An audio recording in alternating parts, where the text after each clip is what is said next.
এক গ্রামে এক মসজিদের মূর্খ সভাপতি ছিল। তিনি খুবই ইমামদেরকে নির্যাতিত করত, যে কারণে ইমাম থাকতো না। তো এমন একটা ইমাম সাহেবের নির্যাতন কাহিনী তুলে ধরলাম। তো সবাই ইনশাল্লাহ মনোযোগ দিয়ে শুনবেন, আর ভালো লাগলে লাইক কমেন্ট শেয়ার করবেন, এবং কি যাতে আরো ভালো ভালো ভিডিও আপনাদের উপহার দিতে পারি।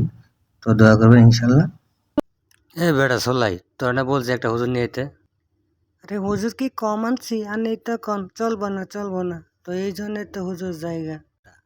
বেটা, তোরা যে বলছি যে হুজুর সুদের বয়ান করে, ঘুষের বয়ান করে, তারা আনবি না। ঠিক আছে, একটা নতুন হুজুর পাইছি, তার লগে কথা কয়ে দেখি।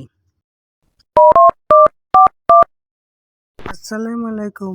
ওয়ালাইকুম আসসালাম। হুজুর, আজকে কি আসবেন? আমাদের ইমাম সাহেবের খুব প্রয়োজন। জি ইনশাল্লাহ আজকে আসবো।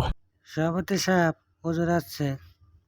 শোনেন হুজুর, এখানে থাকতে হলে আমার কথা মতো চলতে হবো।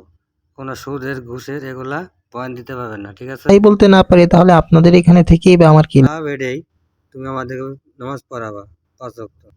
হুজুর থাকেন না, আমাদের ইমাম নাই, আমাদের 5 ওয়াক্ত নামাজ পড়াবেন।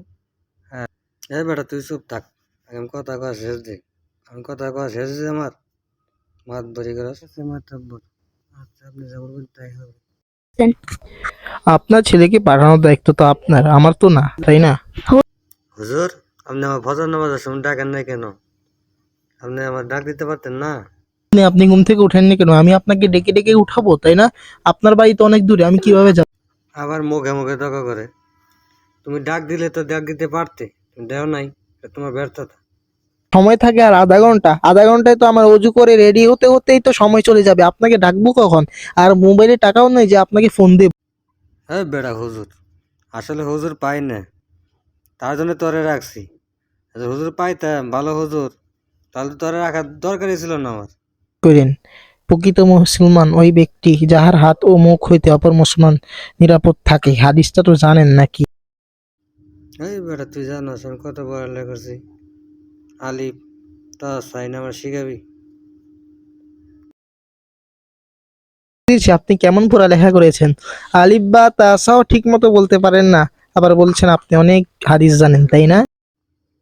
বেটা তুই হুজুর, তোর অনেক সম্মান করি, তোর হুজুর দিয়ে তোর কিছু কইতেছি না, চুপ থাক। এই সভাপতির জন্য পড়াইতে পারতেছি না বাচ্চাদের। বাচ্চা তোমরা বড়। আশহাদুল্লাহ ইলাহা ইলাহা ইল্লাল্লাহু ইল্লাল্লাহু ওয়া আশহাদু আন্না ওয়া আশহাদু আন্না মুহাম্মাদান মুহাম্মাদান আবদুহু আবদুহু ওয়া রাসূলুহু। ওয়া রাসূলুহু।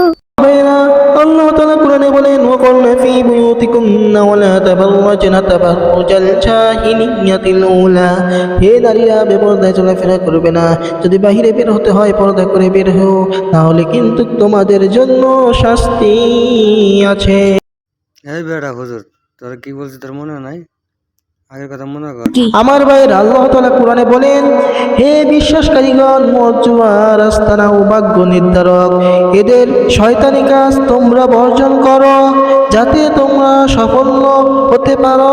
সূরা মাইদাতে আল্লাহ তাআলা স্পষ্টভাবে জানিয়ে দিয়েছেন কেউ মদ গাঁজা খাবেন না, জুয়া খেলবেন না, না হলে কিন্তু আল্লাহ তাআলার আযাব আপনাদের জন্য আছে। হুজুর, সব মুখ সাবধানে কথা কবেন। মদ গাঁজা আমি কামাই করে খাই, কারো বাবারটা দেখাই। আমার ভাইরা, কোরআনে আল্লাহ তাআলা বর্ণনা করেন ওয়ালা তাকরাবুস জিনা ইন্নাহু কানা ফাহিশাতান ওয়া সাআ সাবিলা। আর জিনার দ্বারের কাছেও যেও না, নিশ্চয়ই তা অশ্লীল ও নিকৃষ্ট আচরণ। এখন ঘরে ঘরে জেনা আছে না নাই? এখন ঘরে ঘরে জেনা, প্রেম ভালোবাসার নামে তারা জিনা করে এই বেটা হুজুর, কেমনি কথা বলবা? একটু প্রেম করা কি দোষের? একটু প্রেমই নাই করছি। করতে এসেছি নাকি? আমি যেই বিষয়ে ওয়াজ করতে চাই আপনারা বাধা দিচ্ছেন, তাহলে তো আমার এখানে থাকার কোনো প্রয়োজনই নেই। এই বেটা হুজুর, বেটা হুজুর, তুমি কোরআন তেলাওয়াত করো, তোমার আজে বাজে কথা করার দরকার নাই। না আমি বুঝলাম না, আমি যেই বিষয়ে কথা বলতে যে আপনারা বাধা দিচ্ছেন, তাহলে আমি কি বলবোটা কি, বলবোটা কি? আমি কি কোরআন হাদিসের বাইরে কিছু বলছি নাকি? এ কি দেখছি সভাপতি সাহেব, এটা কি ইমাম রেখেছেন? আপনার মুখে মুখে কথা বলছে, একে তো গার ধাক্কা দিয়ে বের করে দেওয়া। হ্যাঁ দেখতেছি, এই মাছটাই দেখি কি করা যায়। ভাইরা, আজকে যা কোরআন হাদিস নিয়ে কথা বললাম, আল্লাহ তাআলা আমাদেরকে এগুলো আমল করার তৌফিক দান করুন। সবাই বলেন আমি